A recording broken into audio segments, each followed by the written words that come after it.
The wool scratched relentlessly at her collarbone. It smelled of dried lavender and slow decay. Nora chose the drab gray gown specifically because it was a Tuesday. It was raining, and her father's guests usually only stayed long enough to demand an unpaid debt. She didn't bother pinning the stray, damp lock of hair behind her ear. If this stranger wanted parlor tricks and silk, he had come to the wrong dying manor. She didn't know he was the Duke. The floorboards of Oakhaven possessed a distinct vocabulary of ruin. A high-pitched groan meant a loose nail. A dull thud meant rot settling deeper into the joists. Nora walked down the eastern corridor, her scuffed leather half-boots memorizing the complaints of the wood beneath her. She was late, though not entirely by accident. Her father, Lord Penhaligon, had sent the maid up 3 times. "Tell her to wear the blue silk," the first message had said. "Tell her to pinch her cheeks," the second demanded. By the third, the message had devolved into a frantic plea for her mere presence. Nora had dismissed the maid, washed the ink from her fingertips in a basin of freezing water, and deliberately bypassed the wardrobe housing her few remaining respectable garments. Instead, she pulled the gray bombazine from its hook. It was a dress devoid of ambition. The fabric was stiff, the color of overcast skies, and the cut was at least 4 years out of fashion. It hugged her ribs too tightly, a remnant of a time when she hadn't skipped meals to ensure the servants ate, and it hung limp from her hips down. She wrestled the small, obstinate buttons through their frayed loops without the aid of a mirror. There was a smudge of chimney soot on her left cuff. She rubbed at it with a wet thumb, only succeeding in spreading the gray into a wider, darker stain. Good enough. The house smelled of damp plaster and boiled cabbage. It was a smell that settled into the pores, a constant reminder of the estate's agonizingly slow financial death.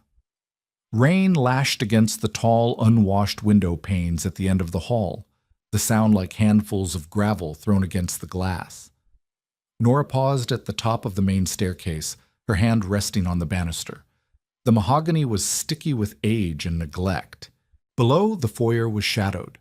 The solitary oil lamp sitting on the credenza flickered, casting long, wavering silhouettes against the peeling wallpaper. Her father was pacing in the drawing room. She could hear the rhythmic, nervous squeak of his right shoe. Nora felt a familiar, sharp pang of pity mixed with resentment. He was a man built for sunny afternoons and easy wealth, utterly unequipped for the harsh reality of creditors and failing crops. He clung to the illusion of his gentility like a drowning man to a rotted plank. This guest, whoever he was likely another attempt at salvation. Another businessman from London, perhaps, lured here by empty promises of timber rights, or a distant cousin with more money than sense. She descended the stairs. Each step sent a draft up her ankles. She crossed the foyer, the cold stone seeping through the thin soles of her boots, and paused outside the drawing-room doors. The wood was warped, refusing to close properly, leaving a gap just wide enough for the sound of her father's overly loud, desperately jovial voice to spill out. "It is a rustic charm, you understand," Lord Penhaligon was saying. "We prefer the quiet, the authenticity of the country." Nora pushed the door open. The hinges shrieked. The room was marginally warmer than the hallway, thanks to a meager fire sputtering in the grate. The air was thick with the smell of cheap tobacco and wet ash. Her father spun around, his face flushed, the forced smile on his lips straining at the corners. He wore his best velvet smoking jacket, though the elbows were worn completely bald. "Ah, my daughter, Eleonora," he announced, his voice carrying an artificial boom. His eyes darted to her dress, and for a fraction of a second his smile collapsed into a grimace of pure agony before he wrenched it back into place. "Nora, my dear, come in. Come in." Nora stepped into the room. She didn't look at her father. Her gaze moved directly to the man standing beside the fireplace. He was not looking at her with the polite, practiced indifference she expected from her father's associates. He was watching her the way a predator watches a shift in the wind. He was tall, though he slouched slightly, leaning his weight against the marble mantelpiece as if he found the simple act of standing to be an exhausting chore. He wore a dark riding coat, heavily splattered with mud at the hem, and his boots were undeniably scuffed. His hair was dark, damp from the rain, and roughly shorn, curling slightly at the nape of his neck. There was nothing polished about him, no gleaming watch fob, no crisp cravat. His collar was open, revealing a sliver of pale, scarred throat. Nora stopped a few feet away. She crossed her arms, ignoring her father's frantic, subtle gestures to curtsy. The gray bombazine scratched against her inner arms. "You did not mention we had company until half an hour ago, Father," she said, her voice flat, devoid of the musical lilt she was supposed to use in mixed company. "A surprise visit," her father chirped, dabbing at his sweating forehead with a slightly gray handkerchief. Mr. Croft was just passing through the county and sought shelter from this dreadful downpour." The man by the fire shifted. The movement was silent, predatory, and entirely out of place in their shabby drawing room. He had a strong, irregular face, a nose that looked as though it had been broken and set poorly, and a jaw shadowed by a day's growth of dark stubble. But it was his eyes that made Nora's breath catch just for a ragged second. They were a startling pale gray, the exact color of a winter frost. "Passing through," Nora repeated, looking directly at the stranger. She didn't bother to hide her skepticism. "On the old moor road? Unless you enjoy sinking up to the axles in mud, Mr. Croft, I suggest finding a better map." Her father gasped softly. "Nora, mind your manners." The man, Croft, didn't flinch. A muscle ticked in his jaw, and the corner of his mouth twitched upward in something that was not quite a smile. It was a cynical, knowing expression. He looked at her gray dress, at the soot on her cuff, at the unapologetic defiance in her posture. He didn't look repulsed by her plainness. He looked amused. "I was told," Croft said, his voice a low, rough baritone that vibrated against the damp air of the room, "that the moor road offered the most authentic view of the estate." Nora's jaw tightened. She tasted the bitter tang of old tea in the back of her mouth. He was mocking them. The silence in the drawing room stretched, pulled taut by the crackle of a wet log giving way in the hearth. Nora refused to break eye contact. The stranger's pale eyes held a startling weight, pinning her in place. She felt a sudden, irritating flush rise to her cheeks, entirely against her will. It wasn't embarrassment. It was the friction of being truly perceived. "Authentic," Nora echoed, the word tasting like rust on her tongue. "If you meant to observe 3 collapsed tenant roofs in a sheep bog, then yes, the view is spectacular." "Eleonora," her father stepped forward, his hands fluttering like trapped birds. "Do forgive her, Mr. Croft. The country air, it breeds a certain, unfortunate frankness." Croft slowly pushed himself off the mantelpiece. He was taller than she had initially registered. He moved with a lazy, deliberate grace that contradicted the heavy, mud-caked boots he wore. As he stepped closer, Nora caught the scent of him. It wasn't the cloying bay rum or stale gin that usually accompanied her father's guests. He smelled of rain-soaked wool, leather, and something sharp and metallic, like cold iron. "I appreciate frankness, Lord Penhaligon," Croft said, though his gaze never left Nora. "It saves a remarkable amount of time, and time is a precious commodity." Nora dropped her arms, the stiff fabric of her dress rustling loudly in the quiet room. She looked at his boots again. Chunks of dried clay clung to the heel. Whoever he was, he hadn't come in a carriage. He had ridden, and hard, through the worst weather the county had seen in a month. "If time is precious, Mr. Croft, you're wasting it here," she said. She stepped toward the small, scarred table where a chipped porcelain teapot sat on a tarnished silver tray. She poured herself a cup of tepid, oversteeped tea. She didn't offer him one. "My father might tell you otherwise, but we have nothing to sell, nothing to invest in, and certainly nothing worth taking." She lifted the cup to her lips. the liquid bitter and cold. "Nora, that is quite enough," her father snapped, a genuine edge of panic finally cutting through his false cheer. He turned to Croft, his shoulders bowing in a pathetic display of servitude. "I assure you, sir, the timber on the North Ridge is prime. We just need a small advance to secure the logging equipment." "The timber on the North Ridge," Nora interrupted calmly, setting the teacup down with a sharp clink, "is rotted through with blight.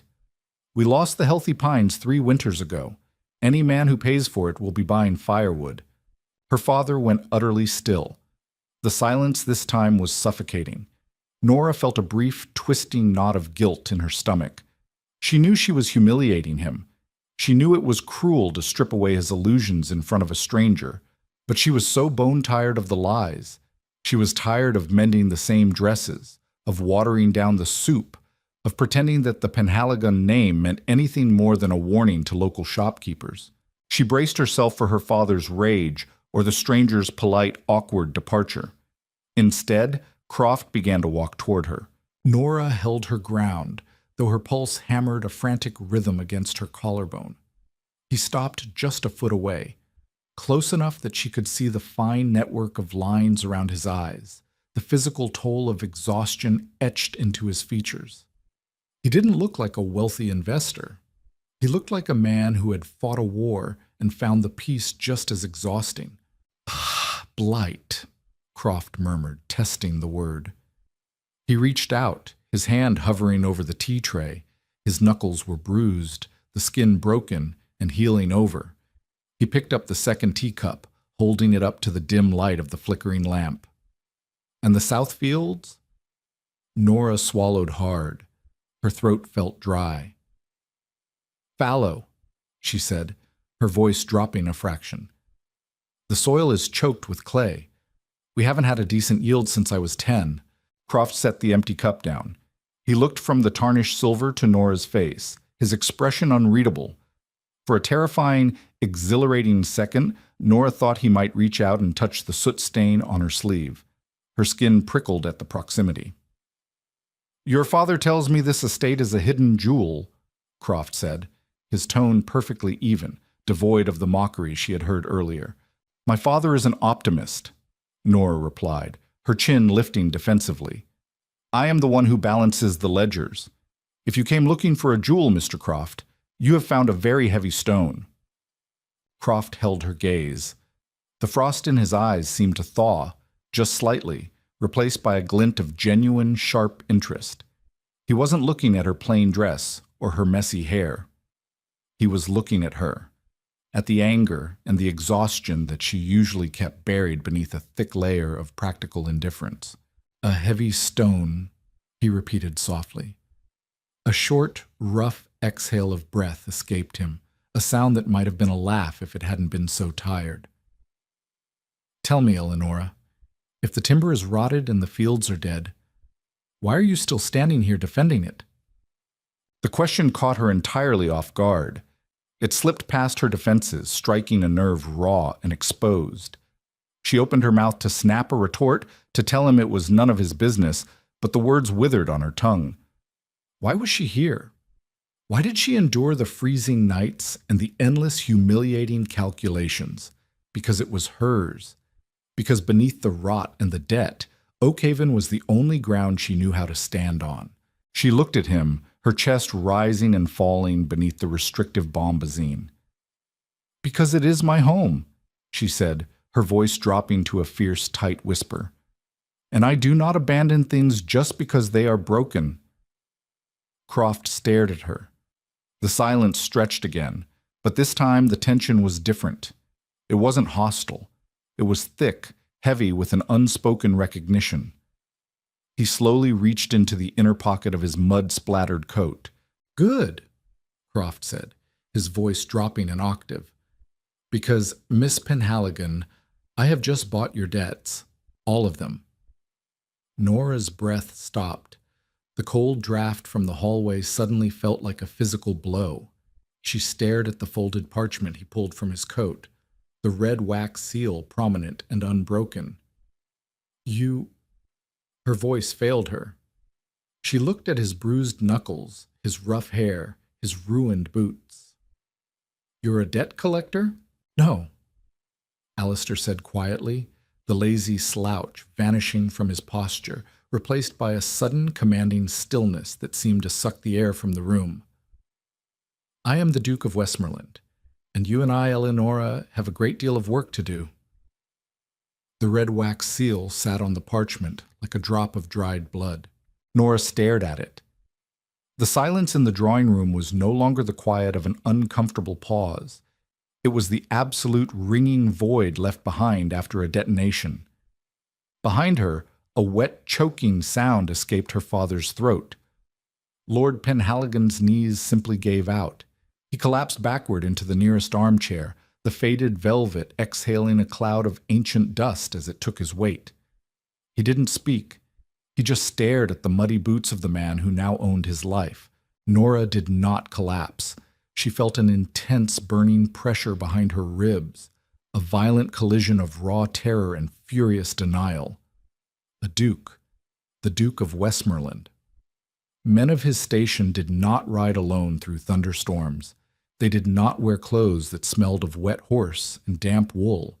They sent solicitors with leather briefcases and cold smiles. She reached out. Her hand was trembling, just a fraction, but she refused to pull it back. She snatched the folded parchment from his fingers. Their skin brushed. His hand was freezing. Nora broke the seal.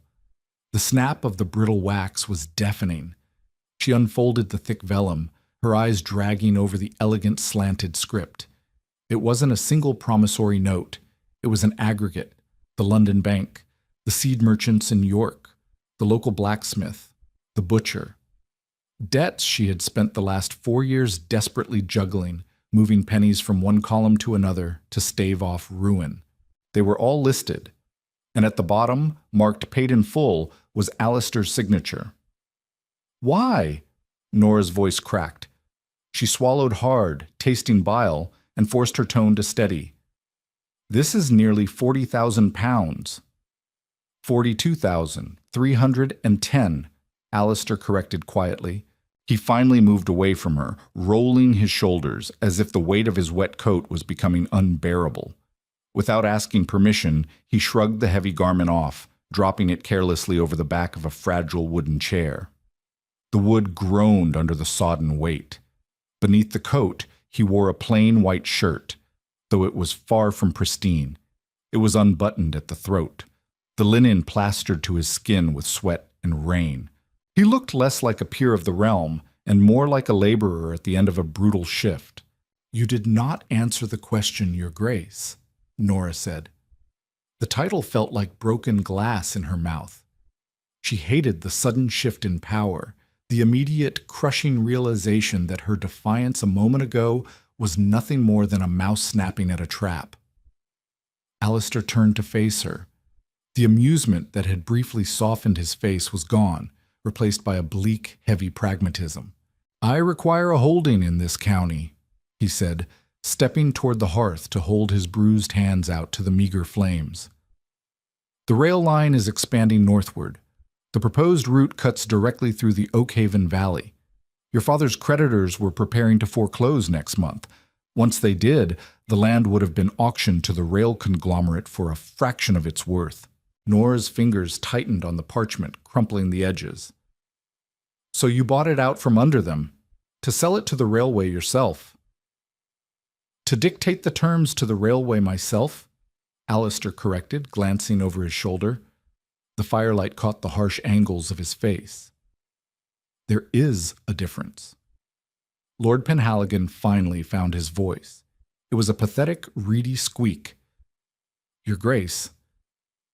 "My lord, you mean to say we are saved? The house? It remains ours?" Alistair didn't look at him. He kept his eyes fixed on the struggling fire. "The house remains standing, Lord Penhaligon. As for who it belongs to, the deed now resides in my vault." He turned slowly, his gaze sweeping over the peeling wallpaper, the water-stained ceiling, and finally settling on Nora. "You will be permitted to live here. I have no interest in turning an old man and his daughter out into the rain, but I am not a charity. Nora's chest heaved. The gray bombazine felt like a corset of iron. She hated him. She hated him for stepping into her rotting house and casually wiping away the terrifying numbers that had kept her awake every night for years. She hated the relief pooling in her stomach, making her feel sick and weak. "You said we had work to do," Nora said, her voice dropping to a harsh whisper. "If you own the land and you're negotiating with the railway, what work is left for us?" "Not us," Alistair said. He walked back toward her, stopping only when the toes of his muddy boots nudged the hem of her plain dress. "You. Your father is entirely useless, Miss Penhaligon. We both know this. He would sell the lead off the roof if a stranger smiled at him." "See here," her father sputtered, half rising from his chair, but a single flat look from Alistair sent him sinking back down. "The rail company will send surveyors, engineers, and lawyers," Alistair continued, his focus returning entirely to Nora. He spoke to her not as a woman or a lady of a fallen house, but as an equal combatant. "They will try to find a way around my claim. They will look for structural weaknesses in the estate, unpaid local taxes, disputed boundaries. I cannot be here to manage them. I have an estate of my own and a seat in Parliament that I am currently neglecting." Nora stared up at him.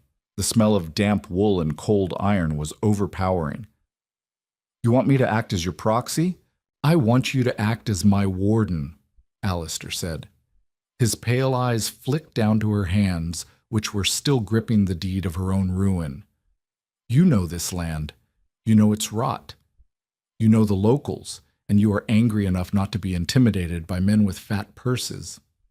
He leaned in, his voice dropping so low her father couldn't possibly hear. "You fight for broken things, Eleonora. Now, you're going to fight for me."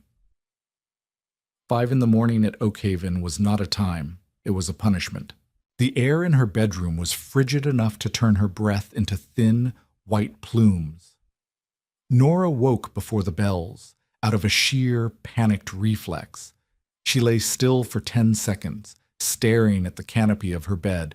The fabric was torn in the corner, hanging like a dead flag. For a moment, the heavy weight in her chest was just the familiar dread of the day's chores. Then, the memory of the red wax seal hit her.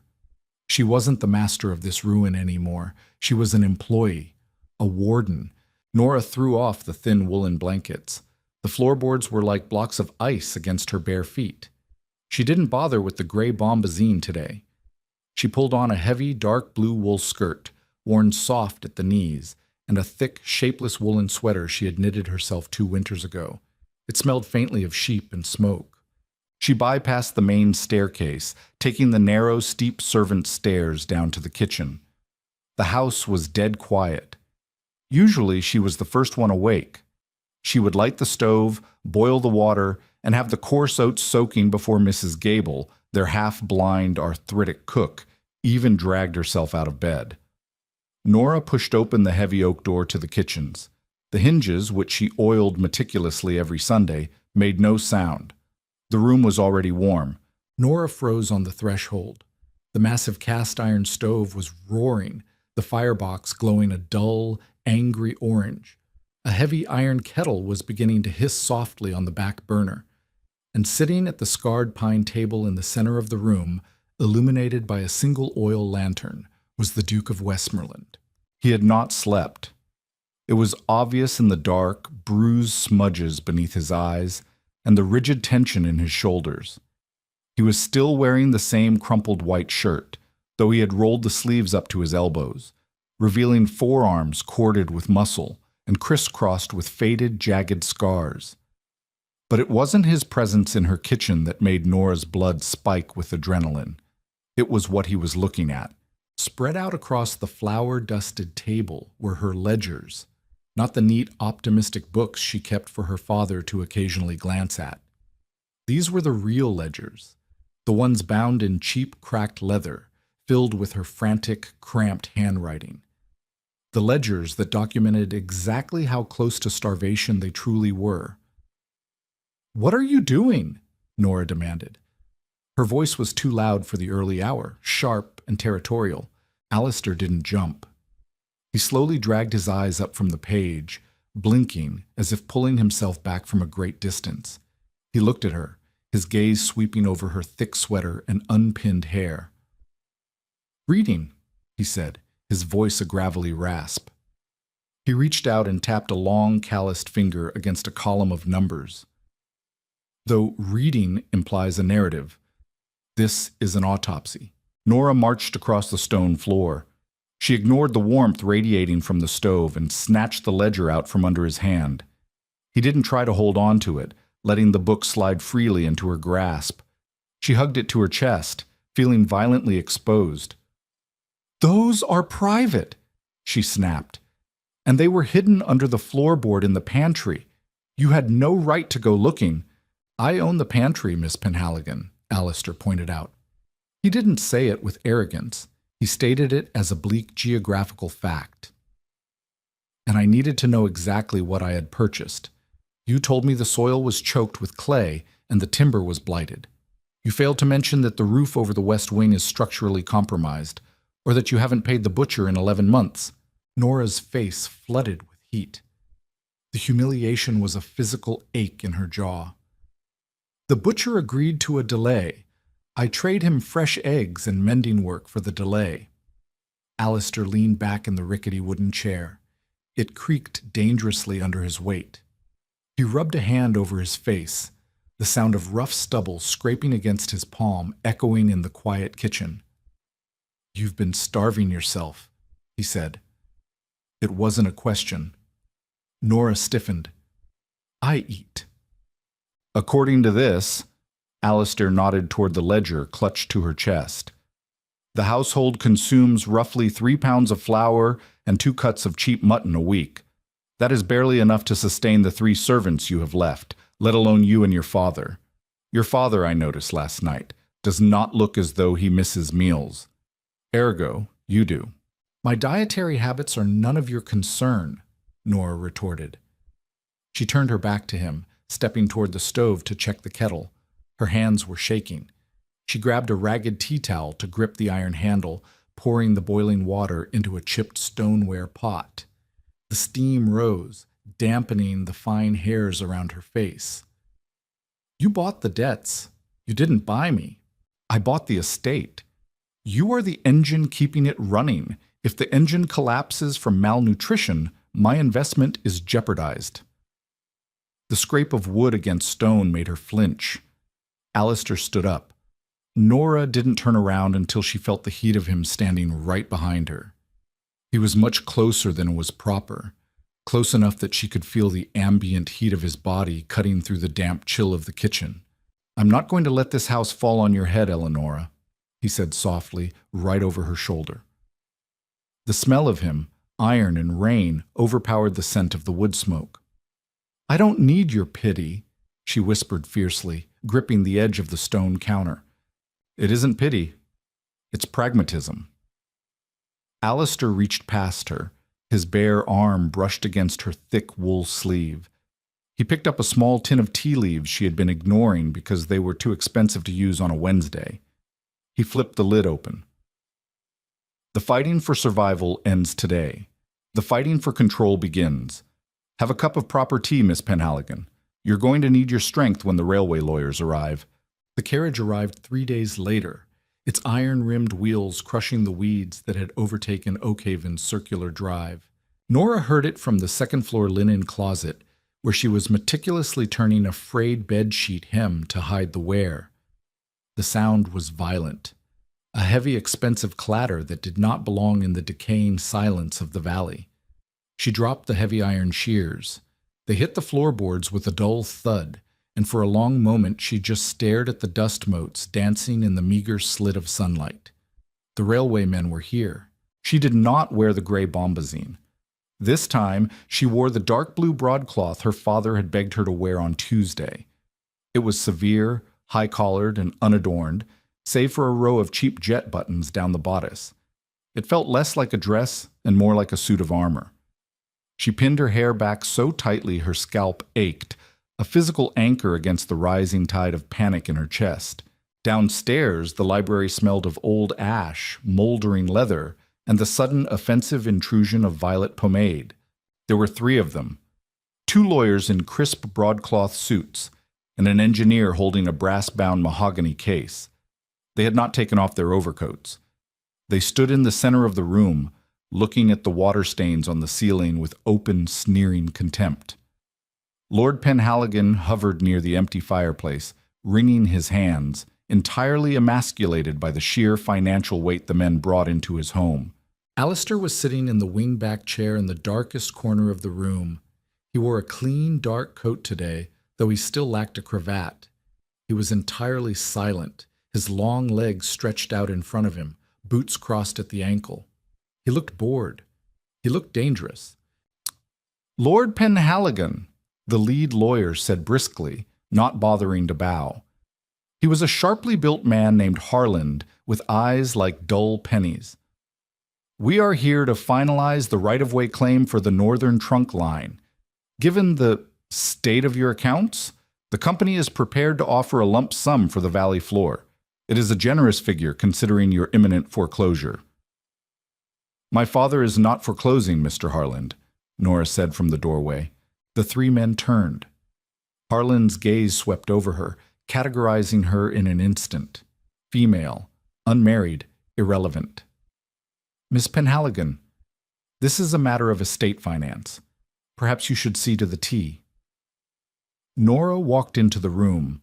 Her knees were trembling under the heavy blue wool, but she planted her feet squarely behind the massive oak desk. She did not look at Alistair. If she looked at him, she would remember that she was fighting his war, not hers. "The tea is locked in the pantry," Nora said, her voice perfectly level. She reached into the deep pocket of her skirt and pulled out a heavy iron key, slapping it down onto the desk. The metallic crack made Harland flinch. "And the estate is no longer in debt. The liens have been cleared. Oakhaven is solvent." The engineer scoffed softly. Harland's smile was tight, patronizing. "Solvent? Miss Penhaligon, I have the county records from Tuesday morning. Your father owes upwards of £40,000. He cannot afford the gravel to patch the road outside, let alone clear a debt of that magnitude." "I did not say he cleared it." Alistair's voice floated from the shadows. It was a low, rough sound, but it cut through the room like a serrated blade. Harland spun around, squinting into the dim light. Alistair leaned forward, the weak daylight finally catching his face. The lazy indifference evaporated, replaced by a cold, crushing authority. "I cleared it," Alistair said. He stood up. The sheer size of him, the predatory grace of his movement, seemed to shrink the room. "And I did not buy the debts to hand the valley floor over to a train company for a generous figure. The land is mine." Harland took a step back, his arrogant posture dissolving into sudden, frantic calculation. "And who, sir, might you be?" "Alistair Croft, Duke of Westmoreland." The silence that followed was suffocating. The engineer actually dropped his brass case. It hit the rug with a muffled thump. Harland swallowed visibly, his Adam's apple bobbing above his stiff collar. He was a shark who had just realized he was swimming in a very small tank with a leviathan. "Your Grace," Harland stammered, executing a jerky, frantic bow. We were not informed. The county registry—" "The registry was updated yesterday," Alistair interrupted, walking toward the desk. He stopped beside Nora. The heat coming off his body was palpable. He smelled of saddle leather and black tea. "Miss Penhaligon speaks with my full authority regarding the geography of this estate. You will negotiate the route with her." Harland looked at Nora, the sneer gone, replaced by bewildered panic. He unrolled a large, stiff sheet of vellum onto the desk. The map was beautiful, drawn in precise colored inks. A thick red line slashed directly through Oakhaven's valley. "The route is already surveyed, Your Grace," Harland said nervously, tapping the red line. "It is the only viable path through the basin. It cuts through the south pasture and skirts the bog." Nora looked at the map. She didn't see lines of ink. She saw her childhood. She saw the places where the earth gave way without warning. "You cannot lay iron tracks on the south pasture," Nora said flatly.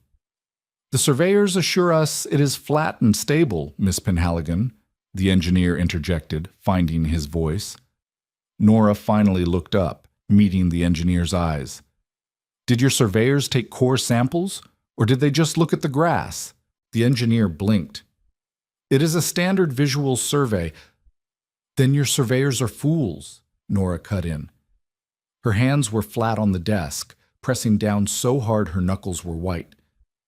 "Underneath the topsoil of the south pasture is a massive network of limestone sinkholes. It's a karst landscape.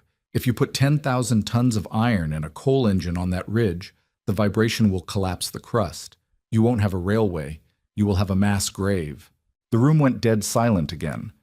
Harlan looked at the engineer, his face pale. Alistair looked at Nora. She could feel his eyes on the side of her face. He wasn't surprised by her ferocity.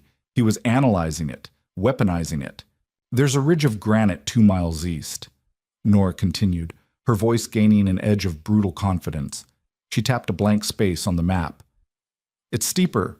It will cost you twice as much in dynamite and labor to cut through it, but the stone will hold. You will reroute to the East Ridge, Mr. Harland, and you will pay His Grace a premium for the extraction rights to the granite you blow out of it." Harland stared at her, then looked at Alistair for salvation. He found none. "You heard the lady," Alistair said softly. "The East Ridge." The rain held off, but the sky remained the color of a bruised plum. An hour after the lawyer's carriage rattled back down the drive, retreating like a beaten dog, Nora found herself standing 1.5 miles from the manor. The wind coming off the moor was vicious. It whipped the heavy wool of her skirt against her shins and tore several strands of hair loose from their pins, sending them lashing across her cheek. She was angry. Her blood was still humming with the adrenaline of the confrontation in the library, but the high of the victory had curdled into a deep, hollow resentment. Alistair walked a few paces ahead of her. He navigated the uneven, treacherous ground of the moor with infuriating ease. The mud sucked violently at Nora's boots with every step. She had insisted on walking out here to show him the limestone ridge she had spoken of. He hadn't asked her to. He had simply started walking toward the door, and she had followed, driven by a stubborn refusal to let him survey her land alone. "You did not mention the sinkholes when we discussed the land's failures on Tuesday," Alistair said, not looking back. His voice carried effortlessly over the roar of the wind.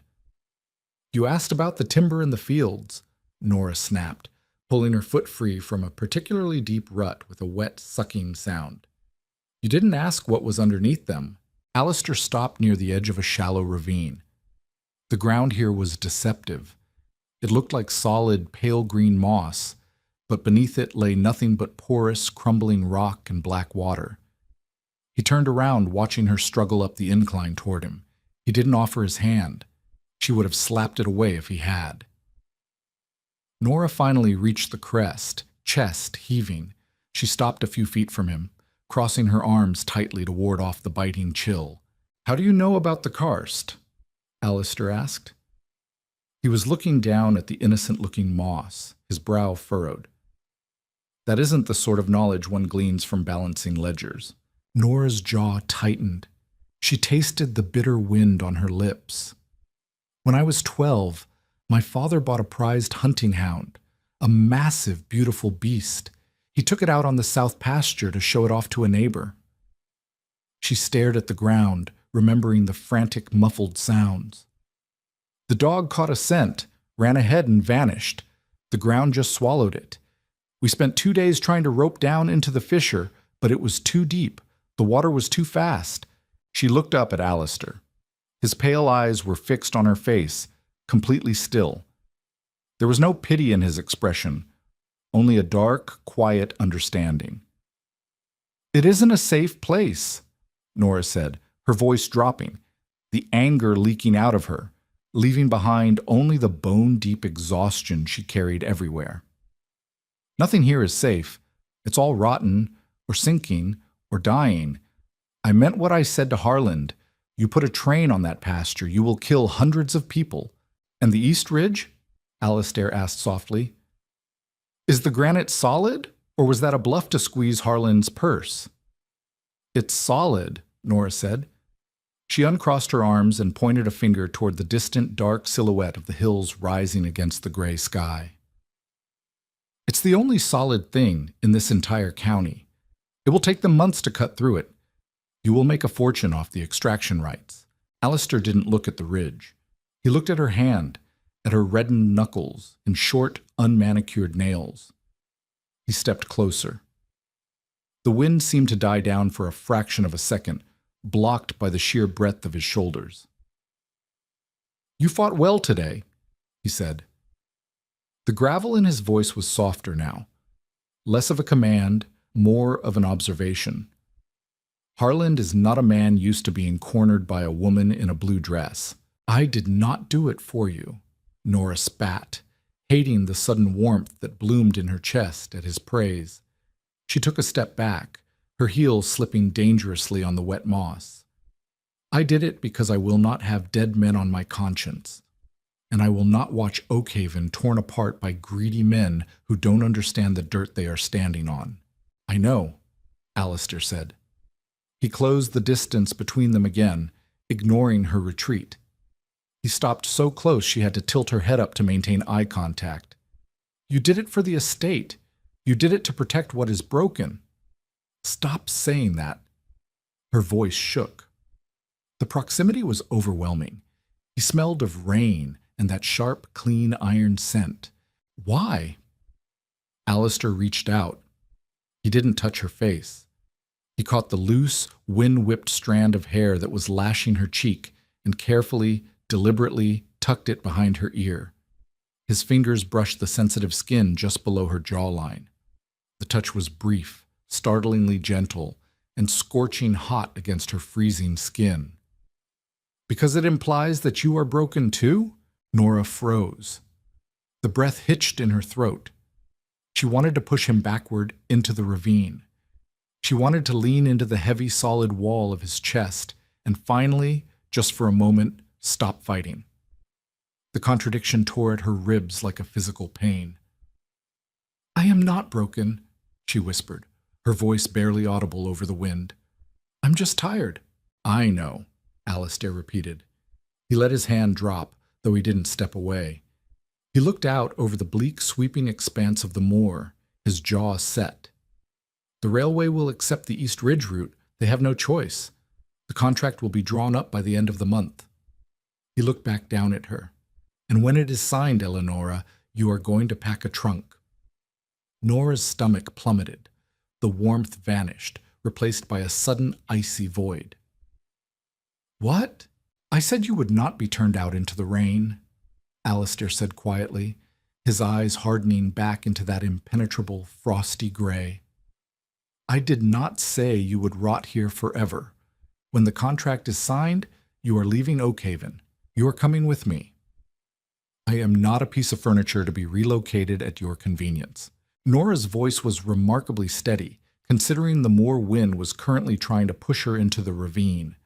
She stared at Alistair, her chest rising and falling beneath the heavy wool of her sweater. The shock of his decree had already hardened into a familiar defensive fury. Alistair did not blink. He stood like a stone piling against the bleak landscape, the wind tearing at his dark coat but failing to move him. You are an asset wasting away in a graveyard, Eleonora, and I do not tolerate waste. I am a gentlewoman, she shot back, the word tasting like a lie the moment it left her mouth. She hadn't been a gentlewoman since she learned how to butcher a pheasant to save the cook's arthritic hands. I cannot simply pack a trunk and travel unchaperoned to the estate of a man I barely know. The county would tear my name to shreds. A short, brutal laugh escaped Alistair's throat. It was a sound entirely devoid of humor. The county already thinks your family is a rotting corpse. They're just waiting for the smell to reach the village. Your reputation was mortgaged the day your father borrowed his first £10,000. Do not hide behind parlor rules you abandoned years ago. He took a step closer, crowding her space, forcing her to look up into the icy, unyielding gray of his eyes. The railway contract will yield enough capital to keep Oakhaven solvent for the rest of your father's natural life, Alistair said, his voice dropping to a gravelly murmur that the wind couldn't drown out. He will buy his velvet coats. He will drink his imported port. He does not need you anymore. If you stay here, you will spend the next 40 years pacing empty halls, managing the decay of a man who does not notice you are starving. Nora swallowed hard. The truth of his words was a physical weight, pressing against her sternum, threatening to crack her ribs. "And what will I be doing at your estate?" she asked, her voice turning brittle. "Polishing the silver? You will be running my northern holdings," Alistair stated, stepping back and finally breaking the suffocating proximity. "My current steward is a sycophant who tells me what I want to hear while skimming off the tenant taxes. I need a warden. I need someone who understands the dirt beneath her feet and isn't afraid to threaten a lawyer with a sinkhole." He turned and began to walk back toward the distant gray silhouette of the manor. 3 weeks, Miss Penhaligon. Pack a trunk." The 3 weeks evaporated with agonizing speed. True to his word, the contract with the Northern Trunk Line was finalized. The day the bank draft arrived, Lord Penhaligon wept. He threw his arms around Harlan, much to the lawyer's visceral disgust, and immediately sent the scullery maid to the village with a list of absurd demands: 3 bottles of French brandy, a pound of candied ginger, and a new brass casing for the broken grandfather clock in the foyer. He didn't notice the roof over the kitchen was still missing 12 slate tiles. He didn't ask if the butcher had finally been paid. He simply poured the brandy, sat in his fraying velvet chair, and declared the Penhaligon name restored. Nora watched him from the doorway of the drawing room, feeling a profound, hollow detachment. Alistair had been right. Her father didn't need her. He just needed the illusion. On a Tuesday, exactly 1 month after the Duke of Westmoreland had stepped into her ruin, Nora pulled her canvas trunk from beneath her bed. The canvas was stiff, smelling sharply of camphor and old dust. It was a small trunk. It did not take long to fill. She packed the dark blue broadcloth. She packed her woolen sweaters, 2 faded cotton day dresses, and a modest pile of mended undergarments. At the bottom of the trunk, wrapped in a piece of brown paper, she placed her mother's silver-backed hairbrush, the only thing her father hadn't managed to pawn. She hesitated over the gray bombazine. It hung on its hook, limp and ugly. It was the dress of a martyr. It was the dress she had worn to fight a war she had ultimately lost, only to be drafted into another. With a sudden, tight jerk of her wrist, she pulled it from the hook and shoved it into the trunk. She would not leave it behind. She needed the reminder of the soot and the struggle. The morning of her departure dawned pale and wet. Rain lashed against the glass, an exact replica of the day Alistair had arrived. Lord Penhaligon stood in the foyer, smelling strongly of expensive brandy and cheap violet water. He kissed her cheek, his eyes already drifting toward the new shipment of cigars sitting on the credenza. "A grand opportunity, Nora," he mumbled happily. "A ward of the Duke. It speaks well of our standing. Write to me when you are settled." "I will, father," Nora lied softly. She pulled her dark wool cloak tightly around her shoulders. She walked out the heavy oak doors, not looking back at the squeaking floorboards or the peeling wallpaper. The gravel crunched under her boots. A massive black carriage bearing the Westmoreland crest in subdued silver stood in the circular drive. The horses snorted, their breath pluming in the freezing air. The carriage door swung open from the inside. Alistair was waiting in the gloom of the leather interior. He wore a heavy charcoal topcoat, his rough hair brushed back but still refusing to lay entirely flat. He didn't offer a polite smile. He didn't offer false comfort. He simply held out his hand. Nora paused at the carriage step.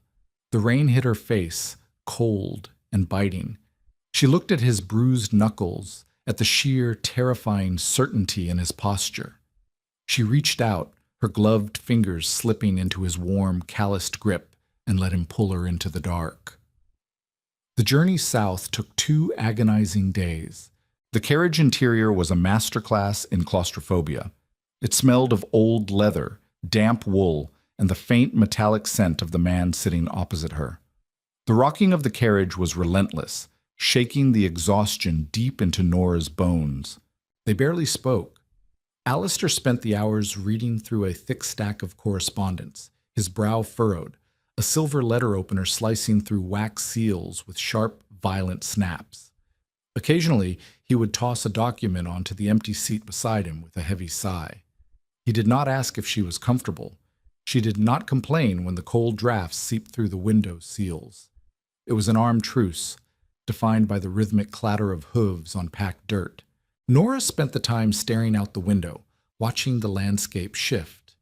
The barren, muddy moors of her home gave way to rolling green valleys, dense, old-growth forests, and eventually the manicured, sprawling wealth of the southern counties. She felt a sickening knot of anxiety tightening in her stomach. She was a creature built for scarcity. She did not know how to exist in a world of excess. Late on the second afternoon, the carriage turned off the main turnpike and onto a wide avenue paved with crushed white stone. The trees lining the road were ancient oaks, their branches interlocking overhead to create a tunnel of shadow. "We have arrived," Alistair said. He folded the letter he was reading and slid it into his coat pocket. He looked across the small space at her. "Brace yourself." Nora frowned, tightening her grip on her reticule. For what? The carriage broke through the tree line, and she had her answer. Hawksmoor did not look like a home. It looked like a declaration of war built from granite and iron. It sat on a massive rise, overlooking a perfectly still black lake. There were no delicate spires or sprawling, cheerful gardens. It was a brutalist masterpiece of gray stone, with tall, narrow windows that reflected the overcast sky like defensive shields. It was immense. It made Oakhaven look like a forgotten shed. The carriage rolled through a set of wrought iron gates standing 30 feet high, the metal twisted into the shapes of snarling wolves.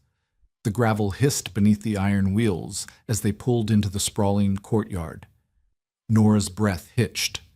She suddenly felt acutely aware of her scuffed half-boots and the frayed cuffs of her cloak.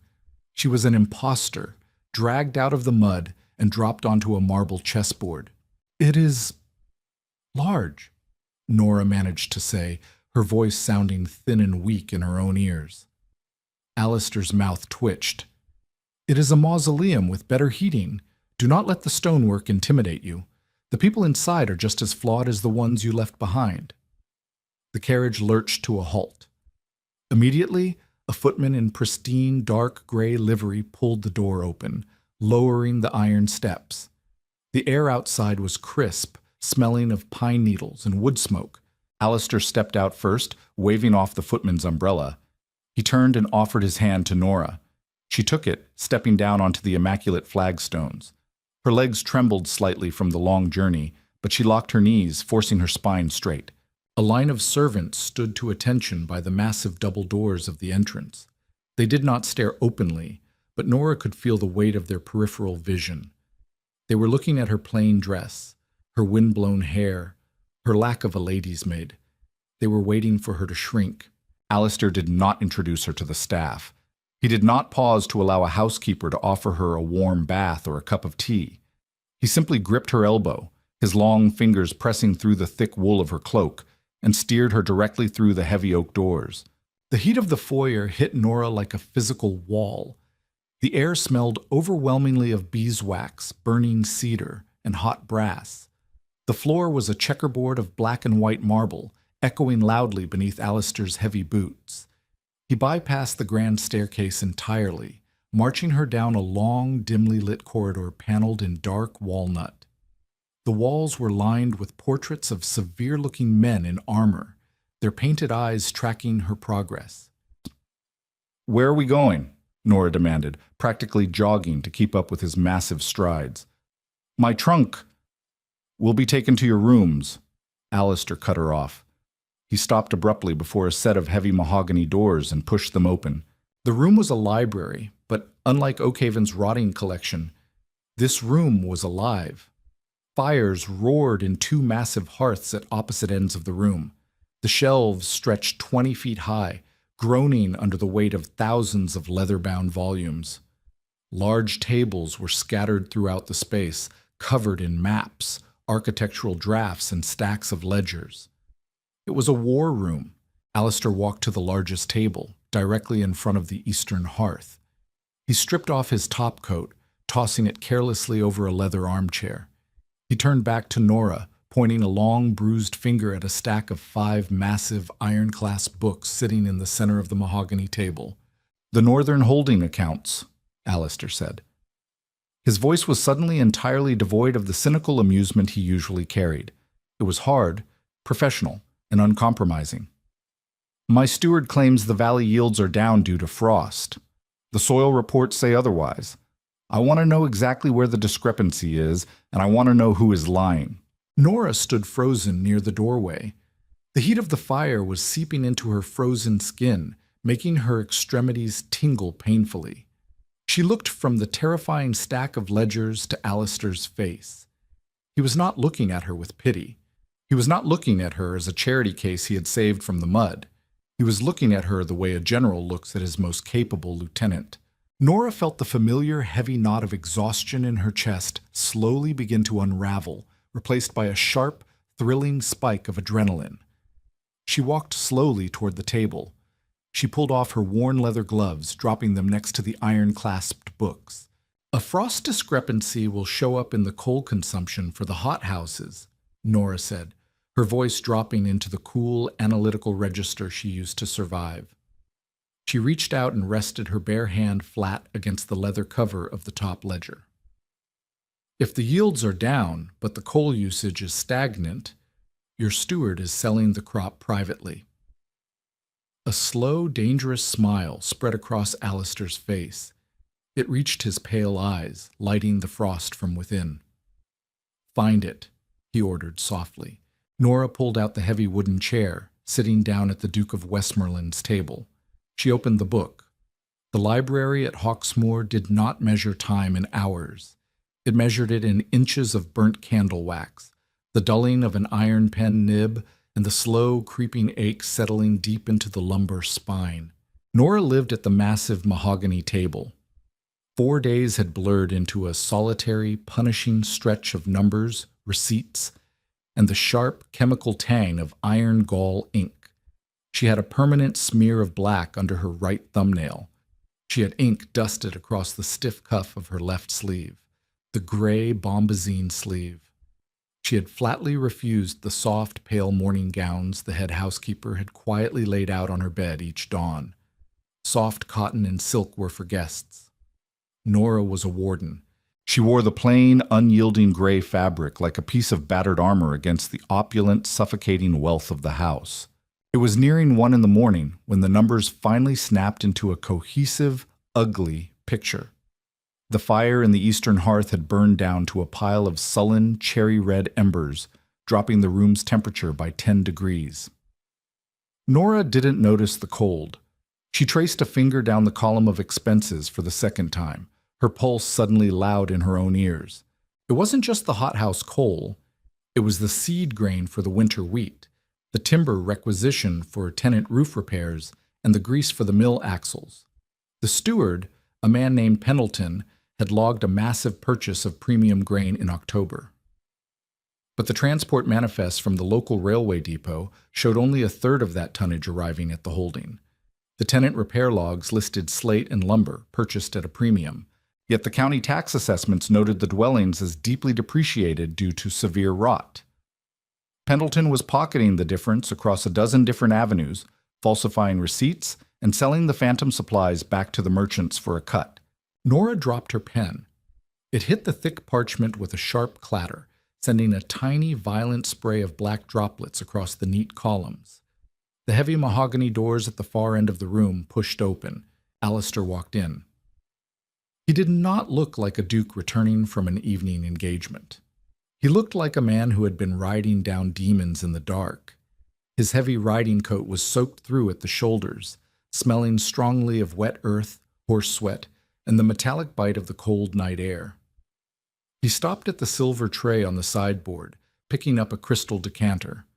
The glass clinked sharply in the vast room as he poured 3 fingers of amber liquid. He drank it in a single, brutal swallow, his throat working before he set the glass down and turned to face the table. "You are still awake," he stated, his voice a low, gravelly rasp. "I found it," Nora said. She didn't stand up. She pushed the heavy ledger across the polished wood, the brass-bound corners scraping a harsh path. Alistair crossed the room. His boots left faint, damp impressions on the intricate Persian rug. He leaned over her shoulder, bracing his heavy hands on the edge of the table. The sheer physical mass of him blocked out the dim lamplight. His body heat instantly cut through the drafty chill, wrapping around her shoulders. "Pendleton," he asked. His eyes tracked her ink-stained finger as she pointed to the damning evidence. "He fabricated the grain invoices. He claimed structural repairs on cottages that are actively caving in," Nora said, her voice tight and clinical. She refused to let it shake despite the overwhelming proximity of him. "He starved your fields and your tenants to line his own pockets. It is a systematic long-term theft. It's over £6,000 in 2 years. Alistair was dead silent. He didn't erupt into aristocratic anger. The muscle in his jaw merely ticked, a tiny, violent tremor of tightly leashed control. He stared at the numbers, his breathing slow and perfectly even against the crown of her head. "You have a terrible habit of exposing rot, Eleonora," he murmured, the sound vibrating in his chest. "It is what you brought me here to do." "Is it?" Alistair shifted his weight, but he didn't pull back. Instead, he reached down, his large, scarred fingers closing over hers. His grip was warm, rough, and startlingly gentle against her chilled skin. He lifted her hand from the page, turning it over to inspect the ink stains on her fingertips and the raw, calloused pad of her palm from years of swinging a splitting axe. Nora's breath snagged in her throat. She tried to pull her hand away, suddenly painfully aware of how ugly and bruised her knuckles looked against his, but he held on, his thumb brushing a slow, deliberate path over her skin. "You have saved my northern holding," Alistair said, his voice dropping to a register that made the fine hairs on her arms stand up. "You have routed a thief, and yet you are still wearing a dress the color of wet ash." Nora's spine stiffened. The internal contradiction tore at her. She wanted to rip her hand away and hide in the dark, and she desperately wanted to lean back into the solid, unyielding wall of his chest. "I wore this dress to meet my father's guest," she whispered harshly, staring fiercely at their joined hands. "I did not know he was the Duke. I'm not going to pretend to be soft or wealthy, just because the scenery has changed." "Good." Alistair released her hand. His fingers trailed up, his knuckles grazing the stiff, scratchy bombazine at her shoulder in a fleeting, branding touch. "Silk would tear in the trenches we are digging. Keep the gray, Nora. Tomorrow we ride north to fire a steward." Nora arrived at Hawksmoor expecting a gilded cage, but instead she found a battlefield where her scars were finally recognized as weapons. The Duke didn't want a polished lady. He needed a fiercely intelligent warden, and Nora proved she was exactly that. But firing a corrupt steward is only the first strike in a much larger war. Will Pendleton go quietly, or will the northern holdings erupt into chaos? If you are captivated by Nora's relentless spirit and Alistair's icy pragmatism, hit that like button. Subscribe to the channel, turn on notifications, and share this story with your friends.